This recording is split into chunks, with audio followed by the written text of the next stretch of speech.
ॐ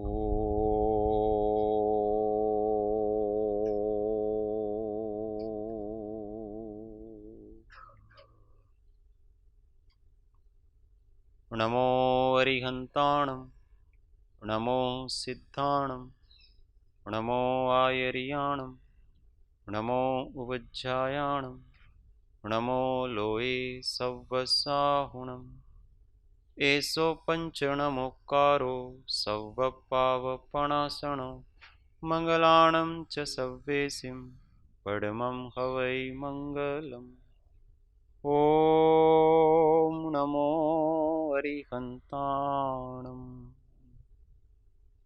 महादेव्या कुक्षिरत्नं शब्दजितर्वात्मजं राजचन्द्रमहं वन्दे तत्त्वलोचनदायकं प्रभुतत्त्वलोचनदायकम्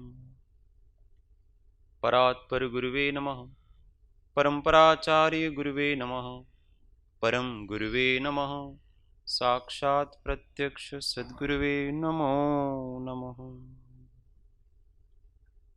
अनंत अनंत भाव भेद थी भरेली भली अनंत अनंत नय निक्षेपे व्याख्यानी छे सकल जगत हित कारिणी हारिणी मोह तारिणी भवाब्धि मोक्ष चारिणी प्रमाणी छे उपमा आप्यानी जेने तमारा खवीते व्यर्थ आपवाथी निज मपाई में मानी छे अहो राज चंद्र बाळ ख्याल नथी पामताय जिनेश्वर तणी वाणी जाणी तेणे जाणी छे गुरु राज तणी वाणी जाणी तेणे जाणी छे। ओ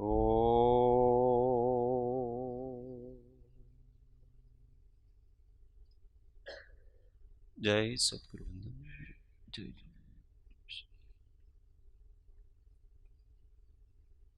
तत्व चर्चा में परम तत्वज्ञ श्रीमद राजचंद्र विरचित श्री आत्मसिद्धि शास्त्र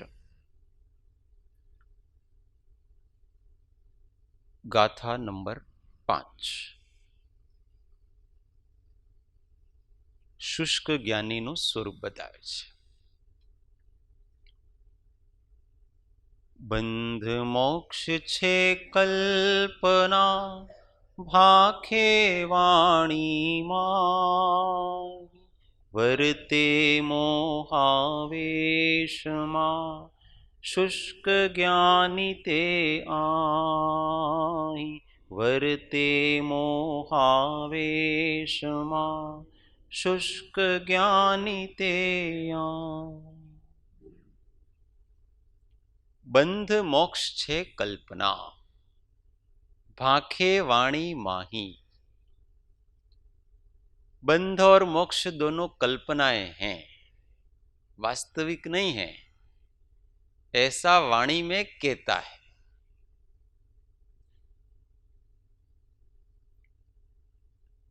वर्ते मोहावेश में और उसका वर्तन बोलता तो ऐसा है जैसे कि मैं मुक्त हूं, क्योंकि मैं बंध और मोक्ष दोनों से रहित हूं। परम शुद्ध निश्चय नय की अपेक्षा से वस्तु का स्वरूप ऐसा ही है कि न वस्तु में मोक्ष है न वस्तु में बंध है, वस्तु तो वस्तु है। ये परम शुद्ध निश्चय नय की अपेक्षा से है और ऐसा कहता रहता है। और वर्ते मोहावेश मां, और मोह के आवेश में उसका सारा आचरण है, सारे विषयों का सेवन है। शुष्क ज्ञानी ते आए, उसको यहां पर शुष्क ज्ञानी कहा गया है।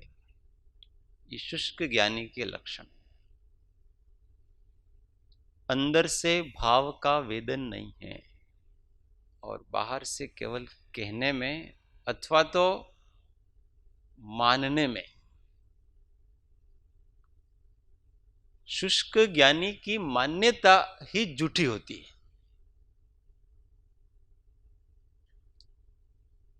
उसको ऐसा लगता है कि मैं जो मान रहा हूं वो ठीक मान रहा हूं, वो ठीक नहीं मान रहा है, उसके समझ में आया ही नहीं है ठीक। मोक्ष मार्ग प्रकाशक में निश्चयाभासी के लक्षण बताए, उसमें वो ऐसा कहते हैं कि जो निश्चयाभासी है वो अपने आप को शुद्ध बुद्ध चैतन्य घन हूं ऐसा मानता है और फिर ऐसा अनुभव करने का प्रयत्न करता है, परंतु जो जैसा नहीं है वैसा आप अपने आप को मानो तो वो तो भ्रम है।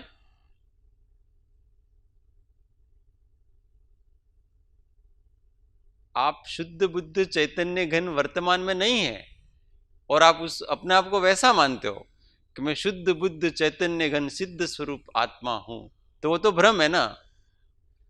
जैसा नहीं है वैसा मानना, इसको भ्रम कहते हैं, इसको सम्यक दर्शन नहीं कहते हैं। उसको वो सम्यक दर्शन मानता है कि मेरी श्रद्धा तो पक्की हो गई है। क्यों पक्की हो गई है? क्योंकि मैं अपने आप को ठीक मानता हूं, बराबर मानता हूं। तो क्या मानता हूं? कि मैं शुद्ध बुद्ध भगवत स्वरूप आत्मा हूं, ऐसा मैं अपने आप को मानता हूं। तो ये मानना तो शुद्ध निश्चय नहीं से कहा गया है। को वर्तमान में आप ऐसे नहीं हो। शुद्धता दो प्रकार से कही है, एक द्रव्य की अपेक्षा, एक पर्याय की अपेक्षा। द्रव्य की अपेक्षा शुद्धता का यह अर्थ है कि एक द्रव्य में अन्य द्रव्य का प्रवेश नहीं है, इसलिए द्रव्य हमेशा शुद्ध रहता है। बात समझ में आ रही? एक द्रव्य का दूसरे द्रव्य में संक्रमण नहीं होता है कभी, इसलिए अन्य द्रव्य के प्रवेश के अपेक्षा वो शुद्ध है। कभी जड़ चेतन नहीं होता है, चेतन कभी जड़ नहीं होता है। अपने अपने स्वभाव को एक दूसरे में कभी संक्रमित नहीं करते हैं, और इस अपेक्षा जीव हमेशा जीव है, पुद्गल हमेशा पुद्गल है। जो द्रव्य इस जगत में जितने प्रकार के हैं वो अपनी उस वस्तुता, उस स्वभाव को नहीं छोड़ते हैं। जीव जीवपने को नहीं छोड़ता है, पुद्गल पुद्गलपने को नहीं छोड़ता है, और अन्य द्रव्य अपने स्वभाव को नहीं छोड़ते हैं। उस द्रव्य स्वभाव की अपेक्षा से उसको हमेशा शुद्ध है ऐसा कहा कि इसमें अशुद्धि आती नहीं है, क्योंकि अन्य द्रव्य का प्रवेश नहीं है। परंतु पर्याय अपेक्षा अशुद्धि है, और पर्याय अपेक्षा अशुद्धि आती है, और उस पर्याय अपेक्षा भी अपने आप को वो शुद्ध माने कि मैं त्रिकाली शुद्ध हूं, पर्याय अपेक्षा भी, तो इसका मानना वो भ्रम है। ये शुष्क ज्ञानी है वो ऐसा मानता है कि वर्तमान अपनी इस दशा को शुद्ध मानता है, जबकि है अशुद्ध, और इस कारण से वो भ्रम में रहता है, उसकी मान्यता झूठी पड़ जाती। तो बोलो कैसे माने हम? आपने तो कह दिया कि ऐसा मानना नहीं। तो ऐसा मानना कि द्रव्य की अपेक्षा से तो मेरा द्रव्य हमेशा जीव ही रहता है, अन्य द्रव्य रूप होता ही नहीं, इसलिए मैं शुद्ध ही हूं हमेशा। अन्य का संयोग होता है तो अशुद्धता आती है, अन्य का संयोग द्रव्य की अपेक्षा से तो मेरे कभी है ही नहीं। और पर्याय की अपेक्षा मैं शुद्ध होने योग्य हूं, मेरे अंदर ऐसी सामर्थ्य है, मेरे अंदर ऐसी शक्ति है कि मैं पर्याय की अपेक्षा शुद्ध हो सकता हूं। उस शुद्ध हो सकने की शक्ति की अपेक्षा ऐसा कहा गया है कि पर्याय की अपेक्षा आत्मा शुद्ध है, ऐसा बोलने में आता है नहीं, हो सकता है मानने का ऐसा। कब हो सकता है? जब आप अपनी विकार परिणति से मुक्त होंगे तो हो जाएगा। इस जगत का प्रत्येक आत्मा सिद्ध सम है, ऐसा क्यों कहा? क्योंकि उसके स्वभाव में ऐसा सामर्थ्य, ऐसी शक्ति है कि वो उस रूप हो सकता है। परंतु सभी सिद्ध हैं ऐसा नहीं कहा। क्या कहा? सर्व जीव छे सिद्ध सम। वो अपने धुन बोलते हैं ना, हूं छू आत्मा परमा, वास्तव में ऐसा है, हूं छू आत्मा परमात्मा, हूं तो आनंद नु धाम, हूं छू आत्मा परमात्मा। वास्तव में ये धुन मूल में ऐसी है। फिर साहिब जी ने उसमें एक शब्द लगाया सम, हूं छू आत्मा संपरमात्मा। ये साहिब जी ने करवाया है, ये मूल में नहीं है। मूल में आत्मा परमात्मा ऐसा ही है दोनों। तो सम का अर्थ यहां ऐसा है कि मैं ऐसा हो सकता हूं, वर्तमान में नहीं हूं। और वर्तमान में ही मानेंगे तो हम इस शुष्क ज्ञानी की गिनती में आ जाएंगे। अगर वर्तमान में ही हम शुद्ध हैं तो फिर काहे को ध्यान करते हो? शुद्ध को शुद्ध बनाने की कहां जरूरत है? शुद्ध तो शुद्ध है। फिर रत्नत्रय की आराधना काहे को करते हो? संयम काहे को लेते हो? सारी साधना, सारी आराधना किस कारण से है? जब हम शुद्ध ही हैं तो। इसका अर्थ है कि हम शुद्ध नहीं हैं, हमें शुद्ध होना है और होने की सामर्थ्य हमारे अंदर है। अगर वो सामर्थ्य भी नहीं हो तो कोई जीव कभी मोक्ष प्राप्त कर सकता नहीं है। पर वो सामर्थ्य सभी जीवों में पाई जाती है। इसी का नाम है सर्व जीव छे सिद्ध सम। फिर क्या कहा? जे समझे ते थाय।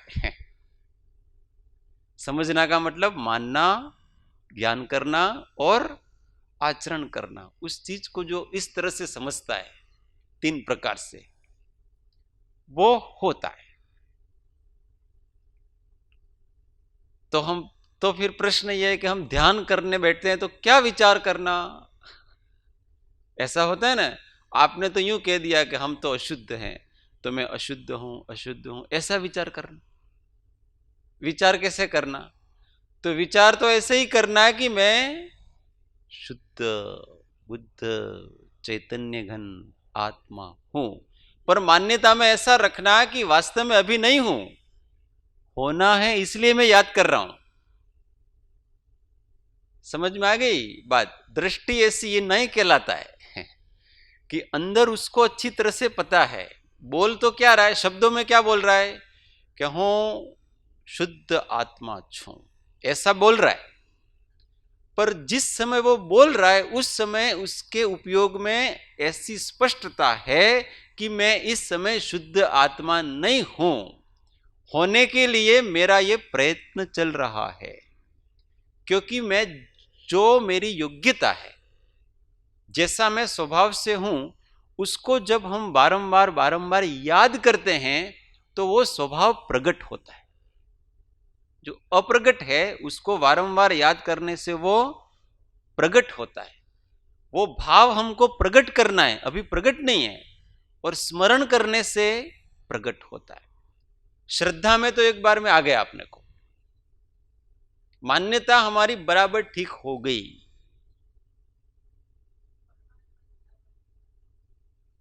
પરમાત્માને ધ્યાવવાથી પરમાત્મા થવાય છે. पर वो तो ठीक मान्यता रख के अब खुद अपने आप को परमात्मा ही मानता है और ऐसा करके परमात्मा को ध्याता है, तो फिर ध्यानने का कोई अर्थ नहीं रहा, क्योंकि आप तो पहले से ही परमात्मा हो. कृपाळु देव ने पेला देवकरण जी महाराज ने को पत्र में लख्यु ने, देवकरण जी महाराज ने, उनको ये वेदांत के शास्त्र आदि पढ़ के ऐसा हो गया कि मैं भगवान हूं, मैं तो हम शुद्ध ही हूं बस, क्योंकि आत्मा तो खाता न पीता कुछ करता ही नहीं.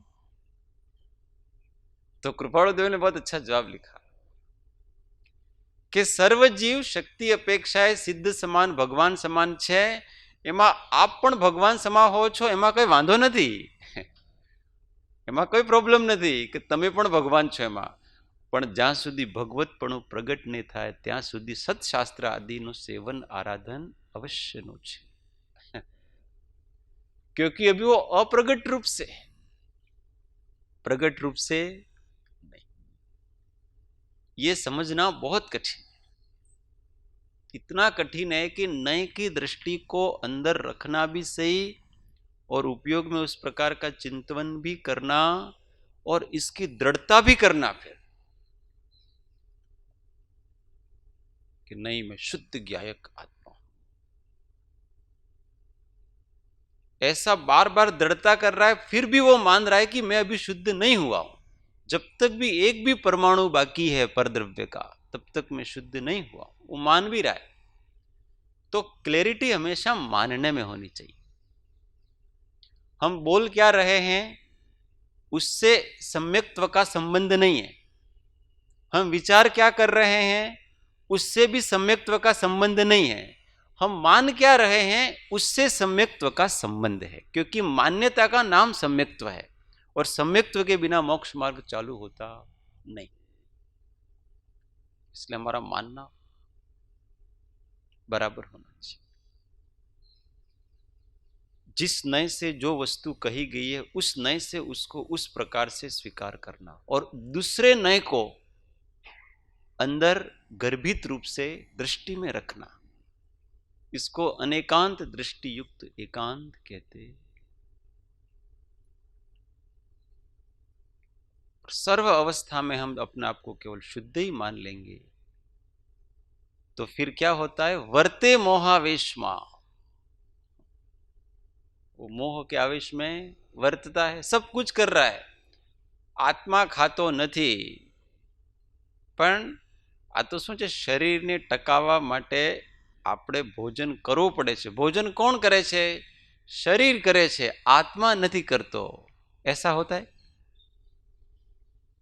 ऐसा कभी मुर्दे में भोजन करते हुए मुर्दे को देखा कभी? भोजन आत्मा करता है, क्योंकि भोजन के भाव आत्मा करता है और उस भोजन के फल स्वरूप जो भाव बनते हैं ना तृप्ति के, उसको भी आत्मा ही भोगता है. भूख का वेदन भी आत्मा कर रहा है और भूख के बाद जो तृप्ति होती है उसका वेदन भी आत्मा कर रहा है. जड़ शरीर कुछ नहीं कर रहा है वहां पर, जड़ शरीर के निमित्त से तो वो सब हो रहा है. ग्रहण और त्याग की जो इसकी अभिलाषा है, उस अभिलाषा की पूर्ति इस जड़ शरीर के माध्यम से हो रही है. जड़ शरीर नहीं कर रहा है, कर सब क्या रहा है, कौन कर रहा है? आत्मा कर रहा है. इसलिए आत्मा करता है ऐसा कहा. 6 पद में क्या कहा? आत्मा करता है. किसका करता है? भोजन का करता नहीं है. करता किसका है? अपने भावों का करता है.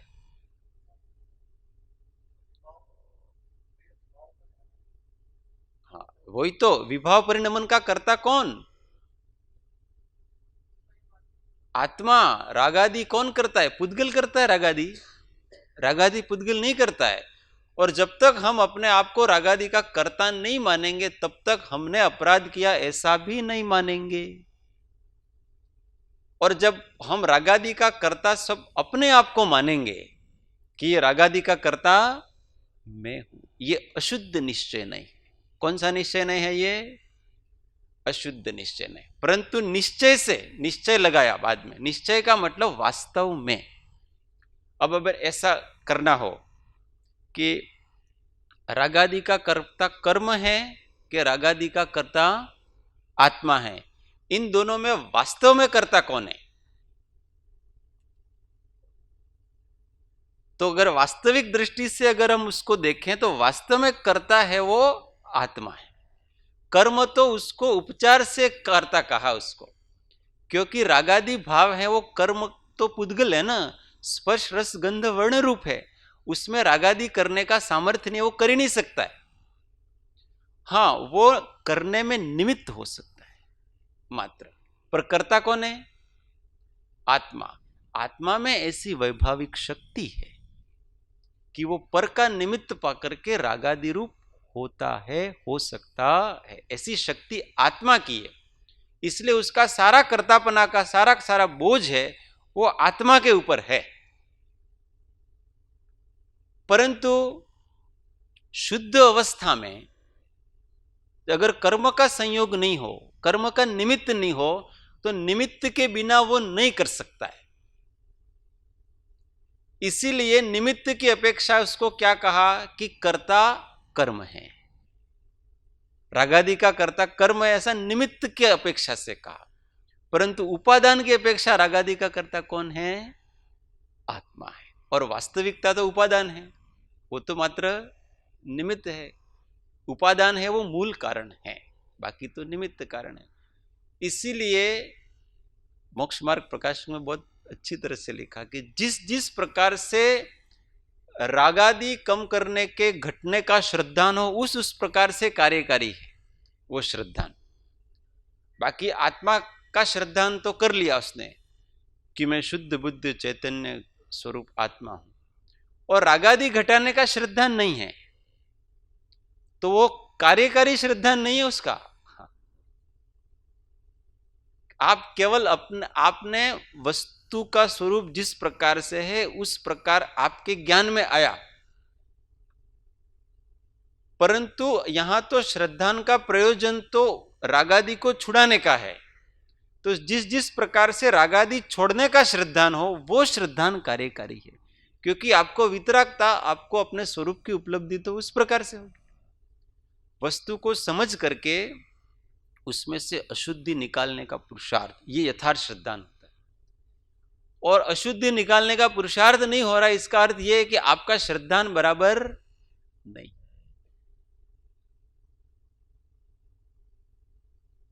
इसलिए अशुद्ध निश्चय नए को बीच में से खा नहीं जाना। व्यक्ति को ये शुष्क ज्ञानी कैसे होता है, उपचार नए, व्यवहार नए को और फिर शुद्ध निश्चय नए को, इन दो को पकड़ता है, और उसके बीच में से एक अशुद्ध निश्चय नए है, उसको वो खा जाता है। उसको खा जाता है तो मोक्ष मार्ग पूरा पूरा उड़ जाता है। क्योंकि मोक्ष मार्ग तब बनता है जब आप अपने आप को अशुद्ध हैं ऐसे स्वीकारें। नहीं तो ऐसा होगा, बंध मोक्ष है कल्पना, ऐसा ही होगा, क्योंकि बंधन कल्पना मान रखी है, क्योंकि आप अशुद्ध निश्चय नए को स्वीकार ही नहीं कर पा रहे हो कि मैं राग करता हूं, मैं द्वेष करता हूं, मैं काम क्रोध आदि मैं करता हूं, ऐसा नहीं मान पा रहा व्यक्ति। ये तो पुद्गल कर रहा है, शरीर कर रहा है, ऐसा मानता। तो ये बराबर का श्रद्धान। आप कुछ कर ही नहीं रहे हो तो इसका मतलब आपको बंधन भी नहीं है।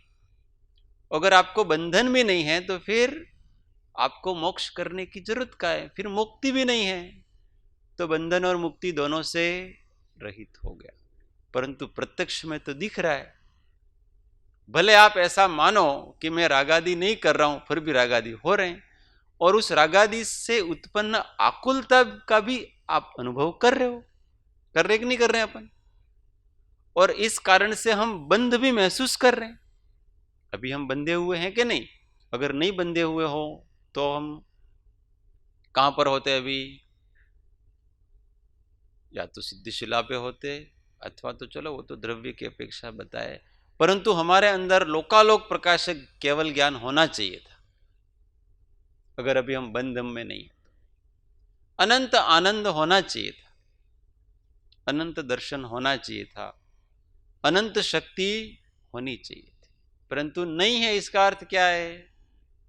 इसका अर्थ यह है कि हम बंधन में हैं, इसलिए बंध को स्वीकार करना।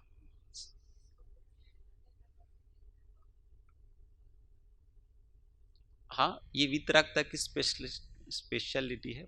फिर भी अन्य भी ऐसा सर्वथा नहीं है कि बंध को नहीं मानते हैं, मानते हैं। इसलिए तो साधना तो सब धर्मों में है, परंतु वहां नए विवक्षाएं नहीं है, इसलिए दृष्टि सम्यक नहीं बन पाती। किस नए से क्या मानना, वहां सर्वथा ही कह दिया कि जगत मिथ्या, वहां सर्वथा ही कह दिया कि ये मात्र मन की कल्पना है, ब्रह्म सत्य जगत मिथ्या।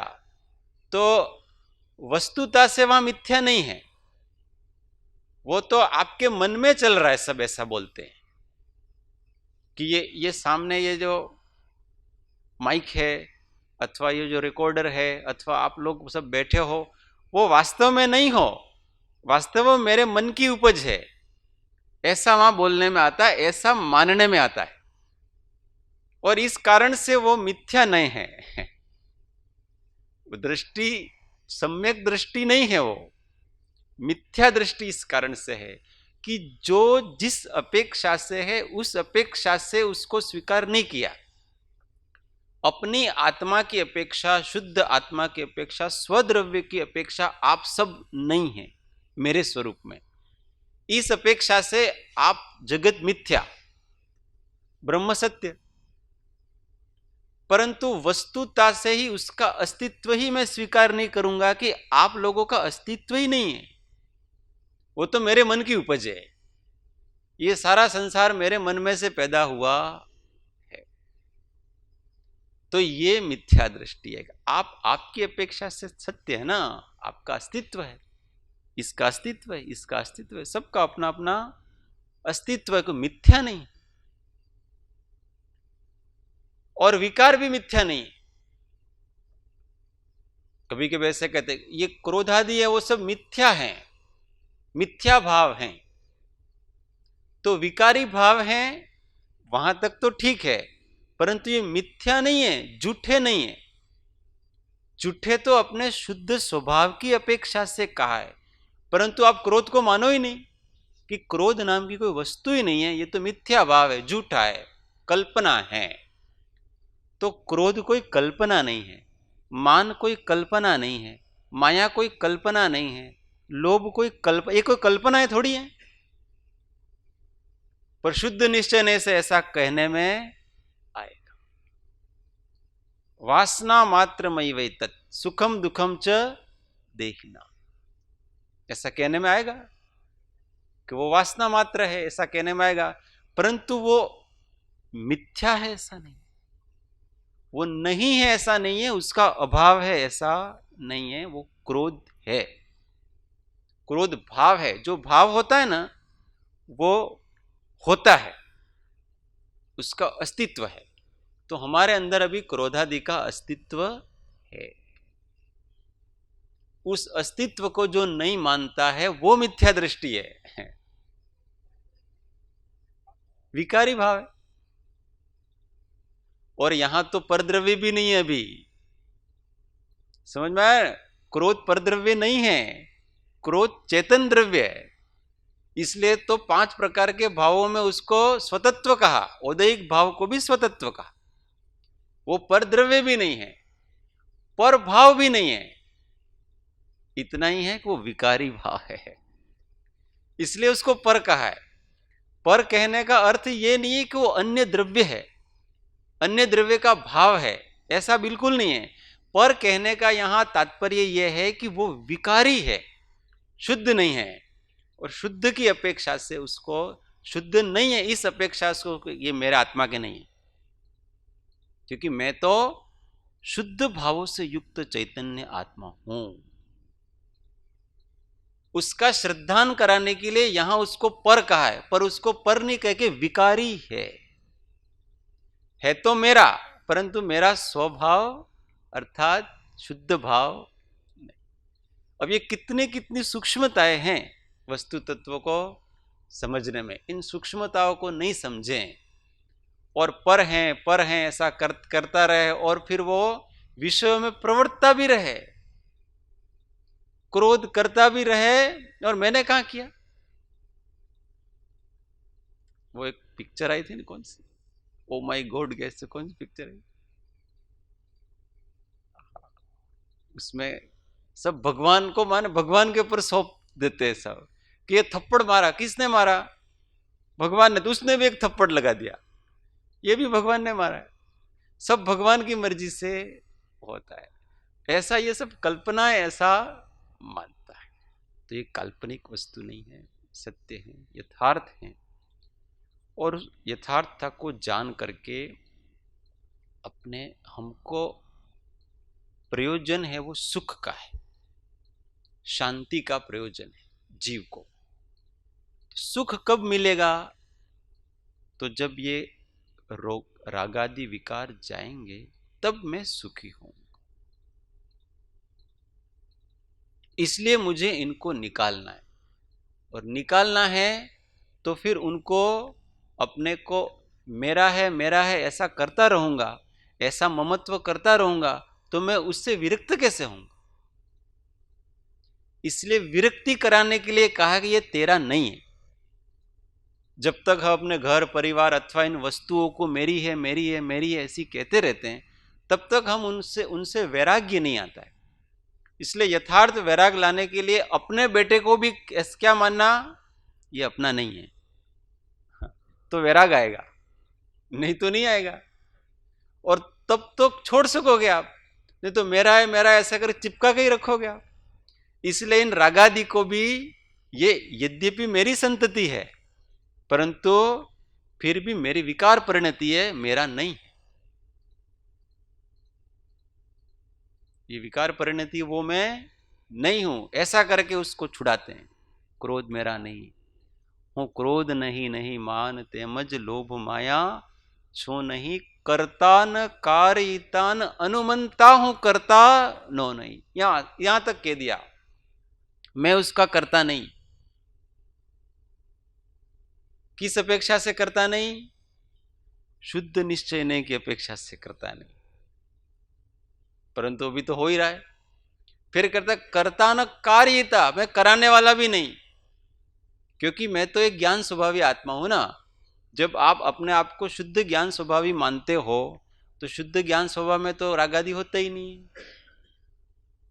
कार्यता, शुद्ध ज्ञान स्वभाव कराता भी नहीं है, अनुमंता हूं नहीं और अनुमोदना भी नहीं है उसके। तो शुद्ध ज्ञान स्वभाव में तो कुछ भी नहीं है।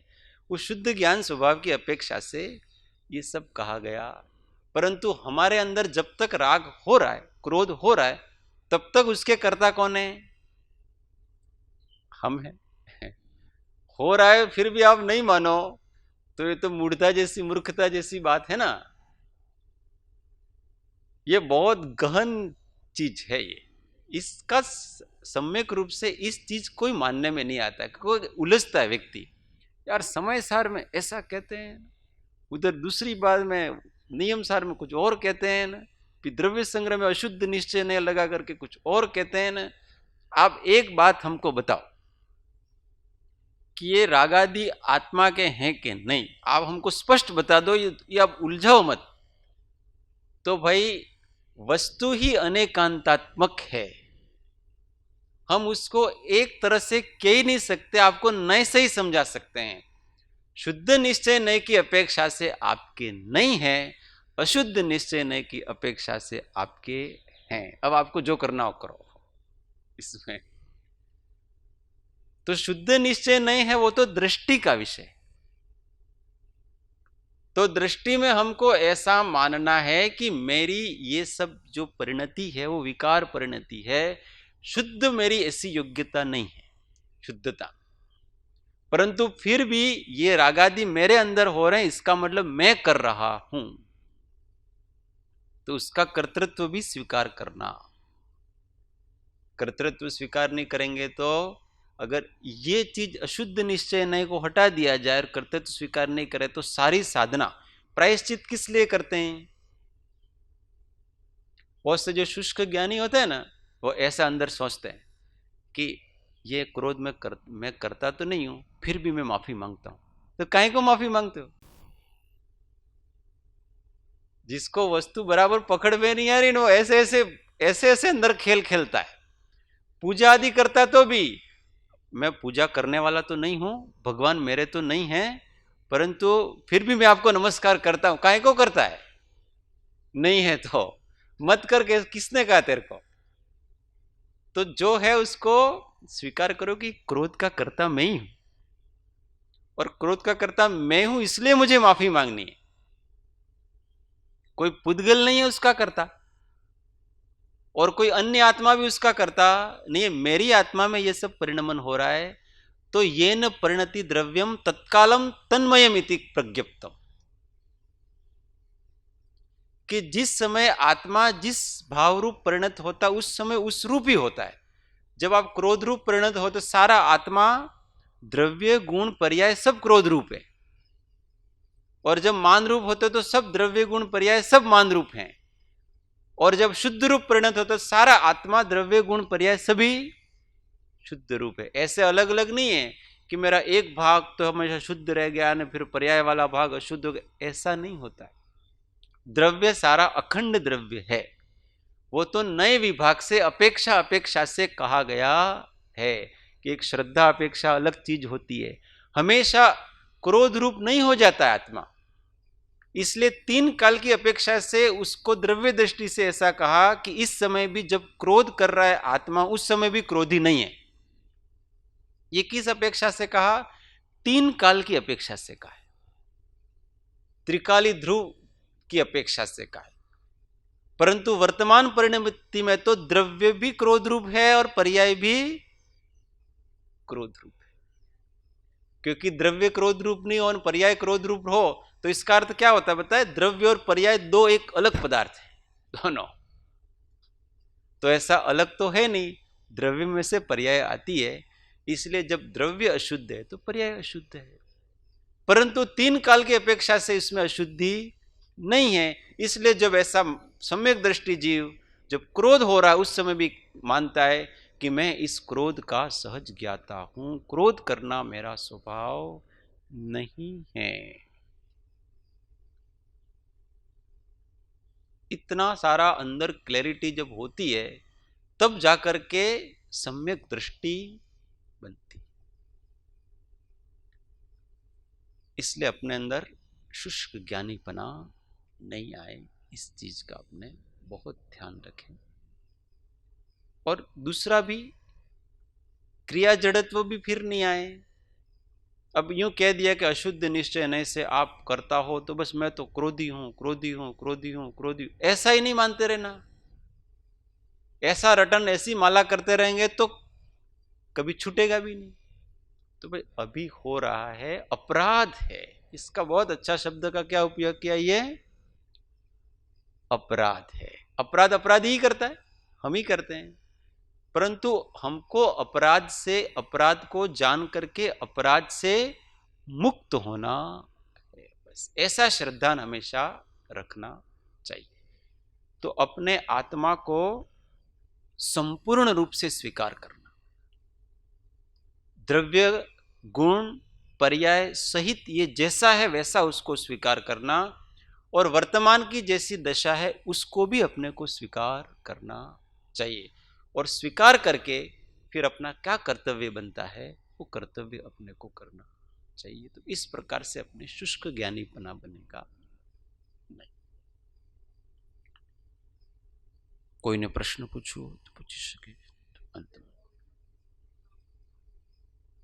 हाँ, प्रश्न ऐसा किया कि उपजे मोह विकल्प थी समस्त संसार। तो वहां संसार का अर्थ क्या समझना कि अपने मोह रूपी विकल्प से यहां सारा संसार पैदा होता है। तो कौन सा संसार? भाव संसार, द्रव्य संसार नहीं। द्रव्य संसार अपनी जगह ही है, वो स्वर्ग नरक वो कोई अपने मन से कल्पना से थोड़ी उपजे हैं, परंतु शुभ भाव अशुभ भाव इन दोनों भावों से चतुर्गति रूप पंच परावर्तन रूप संसार बनता है। तो ये सारा संसार परिभ्रमण किस कारण से होता है? मोह के कारण से होता है। क्योंकि मोह के कारण से परद्रव्यों में इष्ट अनिष्ट बुद्धि होती है। उस इष्ट अनिष्ट बुद्धि से राग द्वेष होते हैं। उस राग द्वेष से शुभाशुभ कर्म बनते हैं। उन शुभाशुभ कर्मों का उदय होने से चार गति में यह जीव परिभ्रमण करता है। इस कारण से उस मोह को संसार का कारण बताया गया है। इसलिए कहा उपजे मोह विकल्प थी समस्ता। तो सारा संसार का मूल क्या हुआ? अपना मोह भाव हुआ। तभी तो हम संसार में परिभ्रमण कर रहे। पर ये भाव संसार के, हाँ हाँ, अगर भाव संसार ही द्रव्य संसार का कारण है, परंतु अपने द्रव्य संसार का कारण है वो। समझ में? सारे द्रव्य संसार का कारण नहीं है वो। इस पुद्गल को मेरे विकल्पों ने नहीं बनाया है। ये पुद्गल अपने हिसाब से बना है। ये आश्रम मेरे विकल्प से उपजा नहीं है, ये अपनी परिणति से उपजा है। आपके विकल्प आपका संसार है। हाँ, अपना संसार। इस शरीर की उत्पत्ति मेरे विकल्प करने से नहीं हुई है। समझ में आ रही है? मेरा विकल्प मात्र मेरे अंदर काम करता है। इस शरीर की उत्पत्ति इस पुद्गलों की योग्यता से हुई है, उसमें मेरा विकल्प निमित्त है। इसलिए परद्रव्य का कर्ता अपना विकल्प नहीं हो सकता है। अपने विकल्प का कर्ता आत्मा अपना है और उस विकल्प के भाव को वो भोगता है। और वो भोगने के लिए वो चार गति में अलग अलग द्रव्यों से उसकी संयोग वियोग होता रहता है। कभी बहुत खोटे विकल्प करता है मोह के कारण, तो नरक आदि में जाता है और वहां वो भोगता है।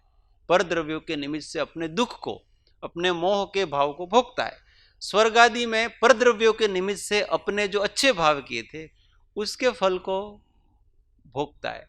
ऐसा वो भोगता रहता है, पर वो अपने भावों को ही भोगता है, अपने भावों का ही करता है, अपने संसार का ही करता है। इस दूसरे द्रव्य संसार का करता आत्मा कदापि नहीं।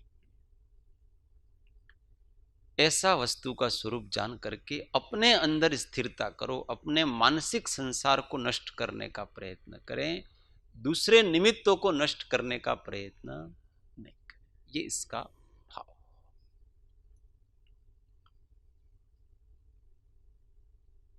ओ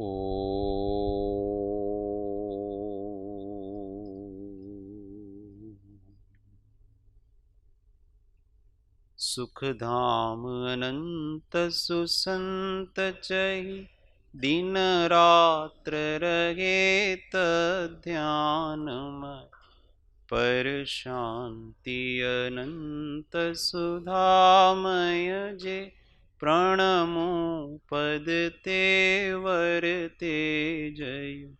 ओ प्रणमो पद तेवर तेजय। सद्गुरुदेव परम कृपाणु देव की, त्रिलोकनाथ की जय। सब संतन की जय। आनंद घन। ओ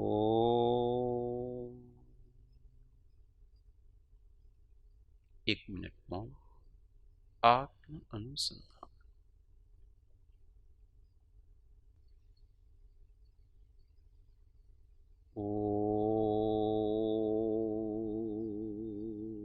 शांति शांति शांति। जय सद्गुरु।